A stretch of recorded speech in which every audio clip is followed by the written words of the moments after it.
Vou começar pelas iniciativas do lado do gasto. São 9 medidas. Primeira medida, adiamento do reajuste dos servidores públicos.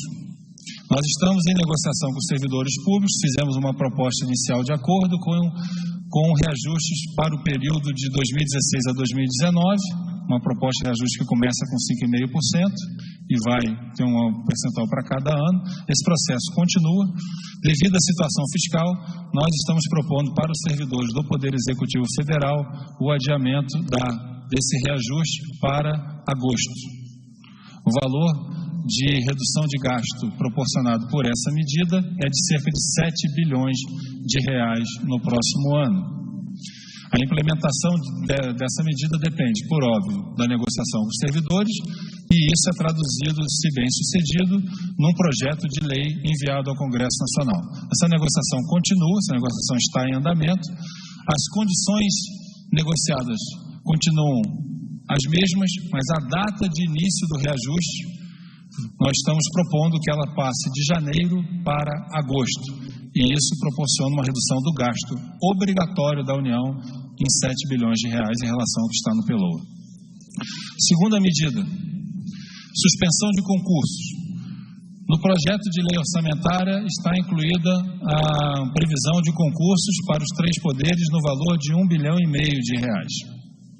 Nós estamos propondo, devido à situação fiscal, que esses concursos sejam suspensos no ano que vem, o que então geraria uma redução de despesa de 1,5 bilhão.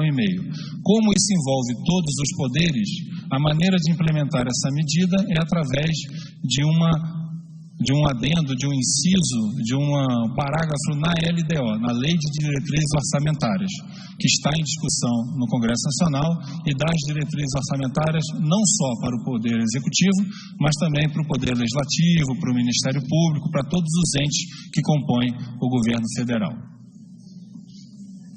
Terceira medida, eliminação do chamado abono de permanência. Primeiro eu quero explicar o que é o abono de permanência. O abono de permanência é um benefício que é pago a alguns servidores. Ele é pago aos servidores que chegam à uma idade ou adquirem as condições de aposentadoria, mas permanecem no trabalho. Então, esses servidores, o que acontece? Eles continuam contribuindo para a Previdência em 11% do seu salário, mas recebem um abono também de 11%. Então, eles recebem um abono, um pagamento de 11%. Existem hoje, nessas condições, no Poder Executivo, 101 mil servidores. A previsão é que nos próximos 5 anos, mais 123 mil servidores adquirirão o direito ao abono de permanência.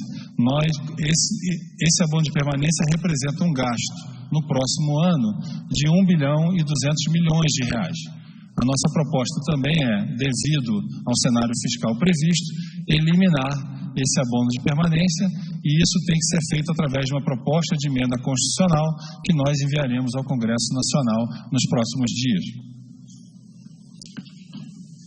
Medida seguinte: garantir a implementação do teto remuneratório do serviço público. Essa medida tem um impacto estimado de cerca de 800 milhões. O que constitui essa medida? A Constituição já estabelece que o teto de remuneração para o serviço público no Brasil é o vencimento do juiz do Supremo Tribunal Federal.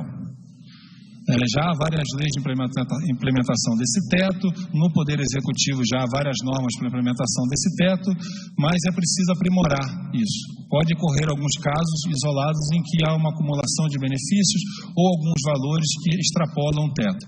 É preciso uma lei para melhor disciplinar a aplicação desse teto remuneratório. Então, a proposta é enviar um projeto de lei ao Congresso Nacional que vai disciplinar a metodologia de cálculo e disciplinar o que entra ou não no cálculo do teto de remuneração e, ao mesmo tempo, estabelecer um sistema e as condições de cruzamento de dados, principalmente entre poderes, principalmente entre as diversas esferas da federação, entre as prefeituras, governos estaduais e a União. A expectativa, essa é uma medida que surgiu das discussões que nós tivemos com o próprio Congresso, com os especialistas, com os consultores parlamentares do Congresso Nacional, e é uma medida que ela é necessária para disciplinar e dar maior clareza. Na ausência de uma lei que especifique exatamente como se aplica, como se regulamenta, como se disciplina isso, existem as soluções estão sendo dadas das formas mais variadas. A proposta é disciplinar isso numa lei específica e a gente espera que com isso você possa ter uma redução do gasto com pessoal no próximo ano de cerca de 800 milhões de reais. Ainda do lado do gasto, entrando agora no chamado gasto discricionário. A nossa proposta é uma redução de 2 bilhões de gasto discricionário e também no gasto obrigatório, principalmente no gasto com os chamados cargos de confiança DAS, via uma alteração no projeto de lei de diretrizes orçamentárias que está no Congresso Nacional, chamado PLDO, e medidas administrativas. Isso é parte da reforma administrativa que nós já começamos quando nós anunciamos, por exemplo, o programa de venda de imóveis, o programa de regularização e adiantamento de pagamento dos terrenos de marinha. Isso faz parte da reforma administrativa. Então, essa meta de melhoria de gestão com redução do gasto de custeio tem por objetivo economizar 2 bilhões em relação à projeção que consta do PELOA, do Projeto Enviado ao Congresso Nacional.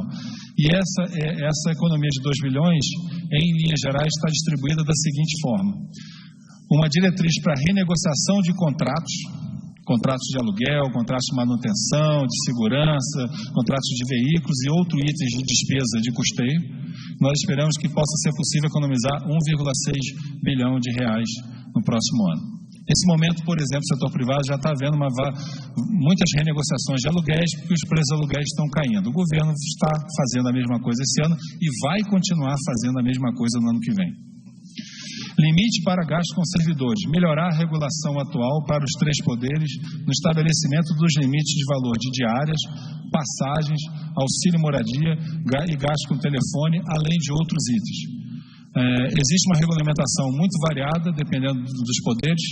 Nós vamos propor que isso seja também unificado via uma regra específica a ser incluída no projeto de diretrizes orçamentárias, no PLDO, que está em tramitação no Congresso Nacional.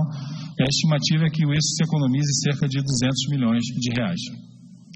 Por fim, o programa de redução de ministérios, que vai ser anunciado até o final desse mês, que também inclui uma redução no número de cargos de confiança, uma racionalização, um enxugamento da estrutura administrativa do governo, com fusão de órgãos, com redução de cargos. Na nossa estimativa, isso deve gerar, no ano que vem, uma economia de 200 milhões de reais. Não é uma economia elevada do ponto de vista macroeconômico, mas é uma economia necessária, uma economia, uma reforma administrativa necessária para melhorar a produtividade do governo. Passando para o gasto discricionário. No caso do PAC, nós vamos reduzir a nossa previsão de gasto com o PAC, no Minha Casa Minha Vida, em 4,8 bilhões de reais. Está previsto cerca de 15 bilhões de reais na lei orçamentária para desembolso no próximo ano. Nós vamos rever essa projeção, vamos reduzir em 4,8 bilhões de reais. Para que no projeto orçamentário está cerca de 15 bilhões. Nós vamos reduzir essa projeção em 4,8 bilhões de reais. Para que isso não comprometa a execução do programa, a nossa proposta é que o FGTS direcione recursos para o pagamento de parte das despesas do Minha Casa Minha Vida, em uma faixa que até hoje o FGTS não participa. Lembrando, o programa Minha Casa Minha Vida ele tem 3 faixas. Ele tem a faixa 1, que é feita 100% até hoje com recurso da União. Ele tem a faixa 2, em que há um subsídio na entrada e no financiamento, e esse subsídio é dividido entre o FGTS e a União. E ele tem a faixa 3, que é só financiamento, não tem subsídio na entrada, é só na taxa de juros, e esse na faixa 3 ele é assumido integralmente pelo FGTS. A proposta é que o FGTS passe no próximo ano, nesse período de travessia, a também participar do gasto para a execução da faixa 1 do programa Minha Casa Minha Vida. Então, reduzindo o gasto do governo, que essa redução de gasto possa ser assumida com o direcionamento desse volume de recursos por parte do FGTS. Essa proposta é requer uma medida provisória e também uma adequação dos valores estipulados na lei orçamentária. Também no PAC, mas agora sem ser o programa Minha Casa Minha Vida, nós estamos reduzindo a nossa previsão de despesa discricionária com o PAC em 3,8 bilhões de reais. Para que isso não comprometa a continuação dos programas, nós estamos propondo que as emendas parlamentares, sobretudo as emendas parlamentares impositivas, possam ser direcionadas prioritariamente ou integralmente para a execução de programas do PAC. Como isso funciona? O valor das emendas parlamentares é um valor impositivo, ele já está no orçamento, ele está no orçamento como um gasto obrigatório. E esse valor do PAC está no orçamento com um gasto discricionário. Então eu vou tirar 3,8 bilhões do gasto discricionário e estou propondo que daquele valor reservado às emendas, 3,8 bilhões sejam destinados aos programas do PAC. Na prática, isso reduz o gasto discricionário em 3,8 bilhões, mas isso pode ser compensado com um direcionamento de emendas parlamentares para a execução de programas do PAC. Vários parlamentares já nos procuram com interesse na execução das obras do PAC, sobretudo obras de recursos hídricos, de irrigação, de desenvolvimento urbano. Então, a proposta nesse caso é promover uma alteração no PLDO, prevendo que parte das emendas impositivas, a parte que não é destinada à saúde, seja destinada prioritariamente para obras do PAC de escolha dos parlamentares. Com isso, reduz o gasto discricionário da União, mas as emendas parlamentares podem compensar isso e manter o gasto total no mesmo nível. Na prática, ao reduzir o gasto discricionário da União, há uma redução do gasto total. Terceira medida no lado do gasto discricionário. Nesse caso, o gasto com saúde. A proposta aqui é reduzir 3,8 bilhões a despesa discricionária que o governo enviou para o orçamento da saúde. Nesse caso, o mínimo constitucional vai ser cumprido, porque, como manda a Constitucional, o mínimo de gasto com saúde vai ser cumprido, como manda a lei e a Constituição, e ele vai ser cumprido como? Como ele já é cumprido, com o direcionamento das emendas parlamentares impositivas, que hoje 50% vai para a saúde. Então, as emendas parlamentares hoje, 50% vai para a saúde, 50% vai para outro destino. Nossa proposta é que esses 50% que vão para a saúde possam ser direcionados para os programas prioritários do Ministério da Saúde, como especificados no PELOA. Ou seja, que as emendas parlamentares se destinem àqueles programas que o Ministério da Saúde já elencou como prioritários, principalmente para os programas de atendimento básico de saúde, nos programas de média e alta complexidade. Na prática, você vai reduzir o gasto discricionário da União em 3,8 bilhões e as emendas parlamentares vão ser realizadas nesse mesmo valor dentro da saúde, como manda a lei. Para que isso não afete o funcionamento dos programas prioritários de saúde, a proposta aqui é também incluir na LDO uma cláusula específica recomendando que as emendas impositivas no orçamento da saúde sejam feitas nos programas prioritários do Ministério da Saúde, sobretudo nos processos de média e alta complexidade e no atendimento básico de saúde. A última medida é uma revisão do gasto com subvenção de garantia de preços agrícolas. O orçamento enviado ao Congresso Nacional há uma previsão de um gasto geral com garantia de preços agrícolas. Um desses programas, que é a garantia via opções públicas, tem uma previsão de gasto de 1 bilhão e 100 milhões, 1,1 bilhão. Nós vamos reduzir esse valor para o que ele foi executado efetivamente nos últimos 4 anos. Nos últimos 4 anos, essa modalidade de garantia de preços agrícolas, que é via opções públicas, para aqueles que conhecem o programa, é o chamado PEP e PEPRO, ele tem executado, em média, 600 milhões. Nós previmos, inicialmente, 1,1 bilhão de reais para esse programa no ano que vem. Nós vamos reduzir essa estimativa para 600 milhões, porque é o que tem ocorrido nos últimos anos. Se eventualmente for necessário recursos adicionais, nós vamos procurar atender isso de outras formas que não com recursos primários. A última tabela, consolidando, como eu falei, são 9 iniciativas Adiamento do reajuste de servidores, 7 bilhões. Suspensão de concursos, 1,5 bilhão. Eliminação da abono de permanência, 1,2 bilhão. Garantir a implementação do teto de remuneração do serviço público, 800 milhões. Redução do gasto com custeio administrativo, 2 bilhões.